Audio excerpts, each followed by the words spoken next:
Dakor Mahudha highway પર અકસ્માતની ઘટના ડાકોરથી દર્શન કરી પરત ફરી રહેલા અમદાવાદના યુવાનને નડ્યો અકસ્માત। ડાકોરથી મહુધા તરફના હાઈવે પર બોડી પાસે થયો અકસ્માત થતા ગાડીમાં સવાર 5 યુવાનો થયા ઇજાગ્રસ્ત, જેમાંથી 2 યુવકોની હાલત ગંભીર જ્યારે અન્ય 3 યુવકોને સામાન્ય ઇજાઓ।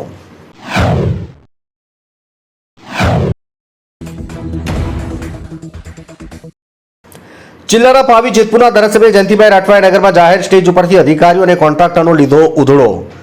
જુઓ, છોટાઉદેપુર જિલ્લાના પાવી જેતપુરના ધારાસભ્ય જયંતિભાઈ રાઠવાએ જાહેર સ્ટેજ ઉપરથી અધિકારીઓ અને કોન્ટ્રાક્ટરો સામે ગંભીર આક્ષેપ કર્યા છે। ભાજપ સરકારમાં ભાજપના ધારાસભ્ય નરસિંહ જળ યુદ્ધમાં ભ્રષ્ટાચાર થયો હોવાનો આક્ષેપ કર્યો। છોટાઉદેપુર ખાતે સરપંચ સંમેલનમાં પાવી જેતપુરના ધારાસભ્ય જયંતિભાઈ રાઠવાએ નરસિંહ જળ યુદ્ધના અધિકારીઓ અને કોન્ટ્રાક્ટરની મિલીભગતથી ફેલ થઈ હોવાની વાત કરી। ગામની પાણી સમિતિની અધ્યક્ષતાને કોન્ટ્રાક્ટરોને પૈસા આપવામાં આવે છે।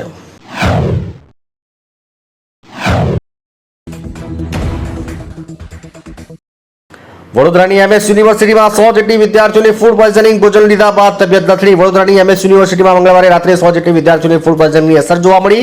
રિપોર્ટ મુજબ વિદ્યાર્થીનીઓને મેસમાં ભોજનમાં લીધા બાદ ઝાડા ઉલટીને પેટમાં દુખાવો થયો। ઘટનાની જાણ થતાં તાત્કાલિક વિદ્યાર્થીઓને સારવાર માટે SSG હોસ્પિટલ, જ્યારે અન્ય વિદ્યાર્થીઓને ગોત્રી મેડિકલ હોસ્પિટલ ખસેડાઈ। KG હોલ સહિત 4 ગર્લ્સ હોસ્ટેલની 600 વિદ્યાર્થીઓને મેસમાં ભોજન લીધું હતું।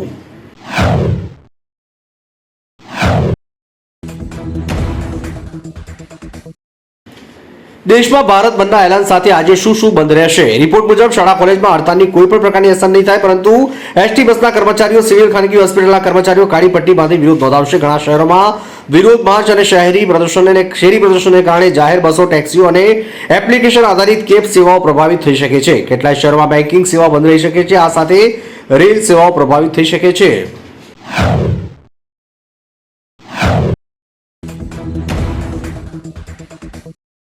આણંદ અને વડોદરા જિલ્લાને જોડતો મુખ્ય બ્રિજ તૂટ્યો। 2 ટ્રક નદીમાં ખાબક્યા, 3ના મોત। વડોદરા જિલ્લાના પાદરા જંબુસર વચ્ચેનો ગંભીર બ્રિજ તૂટ્યો હોવાની ઘટના સામે આવી છે। બ્રિજ તૂટતા નદીમાં 2 ટ્રક ખાબક્યા છે, જ્યારે એક ટેન્કર બ્રિજ પર લટક્યું હતું। ઘટનામાં અનેક વાહનો નદીમાં ખાબક્યા હોવાની આશંકા છે।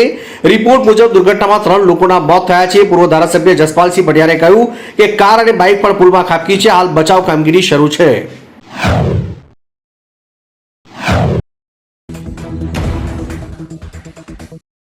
મોરબીના મહેન્દ્રનગર ચોકડીએ ટ્રાફિક ખરાબ રૂટના પ્રશ્ને ચક્કાજામની ચીમકી। મોરબી મહેન્દ્રનગર ચોકડીએ સતત ટ્રાફિક જામ અને ખરાબ રૂટના પ્રશ્ને લઈને લોકો એકત્રિત થઈ આક્રોશ વ્યક્ત કર્યો। સાથે જો તાકીદે પગલાં નહીં લેવામાં આવે તો ચક્કાજામની ચીમકી ઉચ્ચારવામાં આવી છે।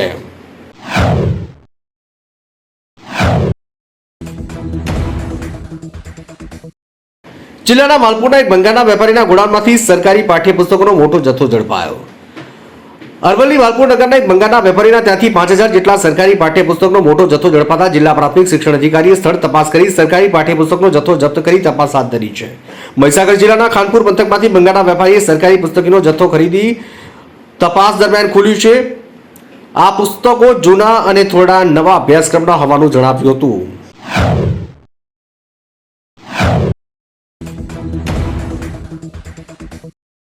સાપુતારા જતા માર્ગના બારીપડા ફાટક પાસે ST બસે મોટરસાઇકલ ચાલકને અડફેટે લેતા ગંભીર અકસ્માત થયો।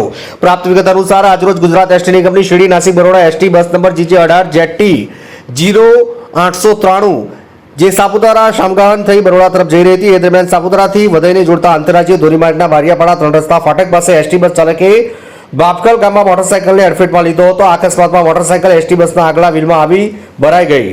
ચાલકને ગંભીર ઈજા આવતા CSC સેન્ટર આવા સિવિલ હોસ્પિટલ રિફર કરવામાં આવ્યો હતો।